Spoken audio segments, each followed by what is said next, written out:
नमस्कार दोस्तों आज मैं अपनी वीडियो में आप लोगों से साझा करूंगी कि शराबी व्यक्ति की आदत यदि सुधार में नहीं आ रही है तो महिलाओं को ऐसे कौन से कार्य हैं जो अपने घर में तुरंत कर लेने चाहिए जिससे उनके जीवन में शराब रूपी जो समस्या चल रही है उससे निजात दिलाई जाए। दोस्तों कई बार कहा जाता है कि महिलाओं के भी क्रियाकलाप कर्मों को इसमें पूरा भागीदार बताया जाता है यदि कोई व्यक्ति दुष्कर्मों को करने लगता है। तो दोस्तों आज की जो वीडियो है वो काफी ज्यादा महत्वपूर्ण होने वाली है। वीडियो को आप लोग बिल्कुल भी स्किप करने की गलती ना करें क्योंकि आज मैं वीडियो में घर से संबंधित ऐसे छोटे छोटे कार्य बताऊंगी जिसको यदि आप अपने जीवन में सुधार कर लेते हैं तो आपके जीवन में काफी ज्यादा सुख प्रदान होने लगेगा। दोस्तों वीडियो को शुरू करने से पहले मैं मेरे आराध्य श्री लक्ष्मी नारायण को मैं कोटि कोटि प्रणाम करती हूँ, मैं उनको कोटि कोटि नमस्कार करती हूँ। दोस्तों शराबी व्यक्ति जब शराब पीकर अपने घर में आता है तो उस समय जो पीड़ा और जो कष्ट होता है वह उस परिवार का व्यक्ति समझ सकता है। उस परिवार के जो व्यक्ति होते हैं वे बहुत ही ज्यादा उस समय बहुत ही पीड़ा से गुजर रहे होते हैं और अंदर ही अंदर इतना उन्हें दुख होता है कि उनके दुख का कोई निवारण उस समय नहीं सूझ रहा होता है। तो दोस्तों यदि आप अपने जीवन में इस दुख से जूझ रहे हो तो प्लीज आप लोग छोटे छोटे उपायों को अपने घर में करते रहिए। इसके साथ ही आप अपने जीवन में जो भी क्रियाकलाप अपने जीवन में दैनिक कार्यों को कर रहे हैं उनमें थोड़ा थोड़ा सुधार लाइए तो आपके जीवन में हो सकता है शराब रूपी जो समस्या चल रही है बिना खर्चे के ही इसी प्रकार सही की जाए। दोस्तों यदि आप इस समस्या से निजात पाना चाहते हो तो यदि आप लोगों को मेरी वीडियो अच्छी लगे तो प्लीज आप लोग मेरे चैनल को सब्सक्राइब कर लीजिए, वीडियो को लाइक कर दीजिए और कमेंट बॉक्स में जय माता दी का प्यारा सा कमेंट कर दीजिए। दोस्तों कहते हैं शराबी व्यक्ति को जो शराब पीने की लत है वो एकदम से नहीं लगती है। दोस्तों शराबी पीने की जो लत है वह व्यक्ति जब भी पीता है जब किसी बुरी संगत में पड़ जाता है। दोस्तों बुरी संगत में शराबी व्यक्ति जब भी पड़ता है जब उसके ग्रह दोष जो होते हैं वो खराब होने लगते हैं। सूर्य, चंद्रमा, बुध और इसके साथ ही राहु, केतु और शनि ग्रह जब विपरीत दिशा में काम करने लगते हैं तब व्यक्ति कुछ संगत में पड़ता है, घर में कलेश का वातावरण बन जाता है। इसके साथ ही दोस्तों कह सकते हैं कि व्यक्ति अपने जीवन में शुभ बुद्धि को खो देता है, उसके अंदर कुबुद्धि आ जाती है, वह गलत आचरण को वो करने लगता है। इसी के साथ दोस्तों आज मैं आप लोगों को वास्तु दोष से मिटाने के लिए आप लोगों को कुछ ऐसे उपाय बताऊंगी जिनको यदि आप अपने घर में सुधार कर लेंगे तो आपके पति के जीवन में जो शराब रूपी समस्या चल रही है उससे आपको अवश्य निजात मिलेगी। दोस्तों जिस भी व्यक्ति का शनि ग्रह खराब होता है या जिस भी व्यक्ति के ऊपर राहु और केतु हावी होने लगते हैं वह व्यक्ति अपने जीवन में दुखी और असहाय सा होने लगता है। उस व्यक्ति को कहीं कोई सुख प्रदान नहीं होता है जिनके ऊपर इनकी कुदृष्टि पड़ी होती है। दोस्तों कहते हैं राहु और केतु जिस पर अपनी कुदृष्टि डालते हैं वह व्यक्ति कभी भी सुखी नहीं रह सकता है। तो ऐसे में राहु ग्रह और केतु ग्रह को सही करने के लिए आप लोगों को अपने जीवन में छोटे से छोटे उपाय करने हैं। सबसे पहले मैं बात करती हूँ यदि आपके घर में किसी भी प्रकार का कबाड़ पड़ा है, चाहे वो कपड़े से संबंधित हो, फटे पुराने जूते से संबंधित हो या आपके घर में कोई कांच की वस्तु है जो आपके घर में इस्तेमाल नहीं हो रही है और जो चटकी है, टूटी है, उनको आप तुरंत ही अपने घर से हटा दें। कहते हैं फटे पुराने जूते चप्पल जो होते हैं वो शनि का कारक होते हैं और हमारे घर के ये जो शनि ग्रह होते हैं वह प्रभावित होने लगते हैं। इसके साथ ही दोस्तों बता दें कि जो टूटा हुआ शीशा है वह हमें बहुत ही ज्यादा अशुभ संकेत दे रहा होता है, इसीलिए हमें अपने घर से उन हर चीजों को हटा देना है जो हमारे घर में बुरा प्रभाव डाल रहे हैं और हमारे घर में नकारात्मक प्रभाव उसका पड़ रहा है। कहते हैं जिस भी घर में चीजें अस्त व्यस्त पड़ी होती हैं दोस्तों ये भी एक कारण होता है चीजों का अस्त व्यस्त पड़ा होना। कहते हैं जिस भी घर में चीजें सही से नहीं रखी जाती हैं और अस्त व्यस्त इधर उधर पड़ी रहती हैं, काफी लोगों को मैंने देखा है कि एक चप्पल अपनी गेट से ही उतार देंगे, एक चप्पल जो है वो घर के अंदर तक लाएंगे। दोस्तों ऐसा बिल्कुल नहीं करना है। जब भी आप अपनी चप्पल को अपने पैर से उतारे तो उनको बहुत ही सही से और एक साइड से रख देना चाहिए, कभी भी चप्पल को बीच में नहीं उतारना चाहिए क्योंकि कहते हैं कि सारे मार्केट की या जहां भी हम लोग जाते हैं वहां की गंदगी और वहां की जितनी भी बैक्टीरिया होती है वह हमारे घर में आती है।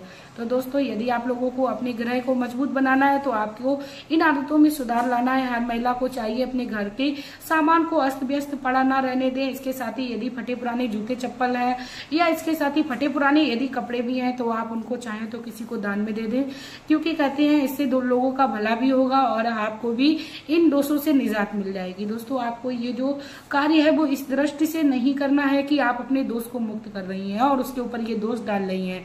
आपको इस दृष्टि से करना है कि आपके दिए हुए कपड़ों से दूसरे का भला होगा। दोस्तों, छोटी छोटी जो हम लोगों की सोच होती है वह हमारे जीवन में चाहे तो अच्छा प्रभाव डालती है, यदि हम लोग चाहे तो बुरा प्रभाव डालती है। सिर्फ और सिर्फ हम लोगों की सोच के ऊपर ये चीजें निर्भर करती हैं। अब दोस्तों बात करते हैं कि आपको अपने जीवन में और कौन कौन से सुधार करने चाहिए। कहते हैं दोस्तों, लास्ट की जो रोटी होती है वो कुत्ते को अवश्य देनी चाहिए। हर महिला को चाहिए, जिस भी घर में शराब संबंधी कोई भी परेशानी चल रही है तो वह अपने घर में लास्ट की रोटी बना के कुत्ते को अवश्य दे।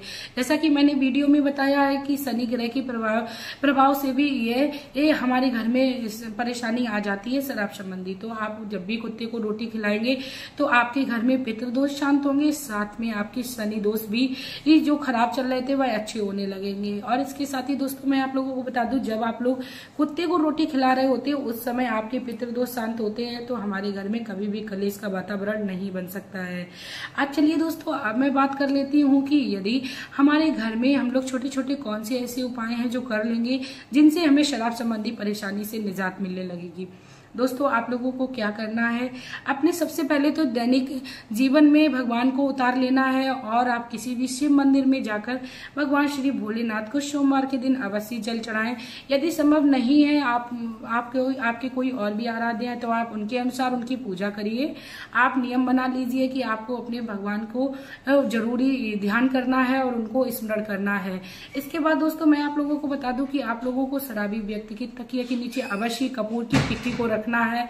इससे क्या होता है, जो निगेटिविटी होती है वह खत्म हो जाती है और व्यक्ति के चारों तरफ जो ऊर्जा होती है वह सक्रिय हो जाती है। सकारात्मक ऊर्जा जिस भी व्यक्ति के आसपास होती है वह व्यक्ति कभी भी कुछ संकट में नहीं पड़ता है और बुरे कार्यों को नहीं करता है।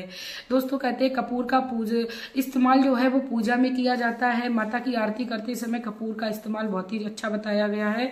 यदि हम लोग साइंटिफिक दृष्टि से भी देखें तो कपूर जो है वो हमारे आसपास की बैक्टीरिया को खत्म कर देता है। इसीलिए कपूर का इस्तेमाल आप अपने जीवन में उतारिए। आप चाहें तो शराबी व्यक्ति को तुलसी के पत्ते 4-5 मसल कर खाने को दे सकते हैं। यदि वह खाने में सक्षम नहीं है, नहीं खा रहा है, उस उपाय को नहीं कर रहा है, तब उसको चाय में आप डालकर अवश्य दें। इसके साथ ही दोस्तों मैं आप लोगों को बता दूं, आपको एक काढ़ा बना लेना है कि आपको क्या करना है। आपको 1 चम्मच सौंफ लेनी है और 1 चम्मच अजवाइन लेनी है और आप लोगों को 1 गिलास पानी में उसको डालकर अच्छे से बॉईल करना है और जब वह आधी से थोड़ी कमी मात्रा में रह जाए उसके बाद छान के आपको शराबी व्यक्ति को दे देना है। इससे वह औषधि के रूप में काम करेगी और उसके अंदर जो भी कमी हुई थी शराब से वह धीरे धीरे करके समाप्त होने लगेगी और उसके अंदर की जितनी पेट की गंदगी है वह धीरे धीरे करके खत्म होने लगेगी। छोटे छोटे उपाय दोस्तों घरेलू होते हैं, इसमें हमें करने के लिए किसी भी प्रकार का कोई खर्चा नहीं हो रहा है। तो मेरी माताओं बहनों से मेरा ये अनुरोध रहेगा कि आप लोग प्लीज अपने जीवन में छोटे छोटे उपायों को कर लीजिए। आप अपने घर में किसी भी प्रकार का कलेश ना करें। जब भी शराबी व्यक्ति आपके घर में आए तो आप चाहते हुए भी उसको इग्नोर कर दीजिए, उसको सोने दीजिए, क्योंकि जब वो पी के आ रहा है तो उसको खुद भी होश नहीं है कि वह क्या कर रहा है अपने जीवन में। इसके साथ ही दोस्तों लास्ट का जो उपाय है मैं आप लोगों को बता देती हूँ। तो आप यदि उसको कर लेते हैं तो आप उससे शराबी व्यक्ति की जो शराब पीने की जो क्षमता है या उसको ये बोल सकते हैं कि उसकी कैपेसिटी है वो धीरे धीरे करके खत्म हो जाएगी। आपको क्या करना है, शराबी व्यक्ति को आपको किशमिश देनी है जो उन्हें मुंह से चूसनी है, उसको निगलना नहीं है, धीरे धीरे चूस के उसको खाना है। इसके साथ ही आप चाहें तो गाजर का रस, शिमला मिर्च का रस या आप उसको चुकंदर का रस दे सकते हैं। इससे शराब की कैपेसिटी को कम किया जा सकता है और शराबी व्यक्ति की नशे की जो वो क्षमता होती है उसको कम किया जा सकता है। इसके साथ ही दोस्तों मैं आप लोगों को बता दूं, यदि आप लोग अदरक का अर्क निकाल कर शराबी व्यक्ति को पीने को देते हैं तो इससे भी शराब की जो लत है वो धीरे धीरे करके खत्म होने लगती है। जब भी व्यक्ति को शराब पीने की इच्छा हो तो आप इस तरीके के उपाय अपने जीवन में उतार लीजिए, तो इससे आपके जीवन में काफी ज्यादा लाभ देखने को मिलेगा। अब दोस्तों आप लोगों से मैं रिक्वेस्ट करना चाहूंगी, यदि आप लोगों को मेरी ये वीडियो सच्ची में बहुत ही अच्छी लगी हो और आपको लगा हो कि आपका किसी भी प्रकार का कोई रुपया खर्च नहीं हो रहा है और आपको किसी भी प्रकार का एक्स्ट्रा समय नहीं लग रहा है, तो आप अपने जीवन में इन छोटे छोटे कार्यों को करिए और छोटे छोटे उपायों को अपने जीवन में उतार लीजिए। इससे आपके जीवन में शराब रूपी जो समस्या चल रही होगी अवश्य निजात मिलेगी। और मैं आप लोगों से एक और रिक्वेस्ट करना चाहूंगी, आप लोग ज्यादा से ज्यादा मेरी इस वीडियो को शेयर करें, क्योंकि जब आप दूसरों का भला करते हैं तो आपका भगवान अवश्य भला करेंगे। इसी के साथ दोस्तों अब मैं वीडियो में लेना चाहूंगी आप लोगों से विदा। आपका प्यार और कीमती समय देने के लिए धन्यवाद।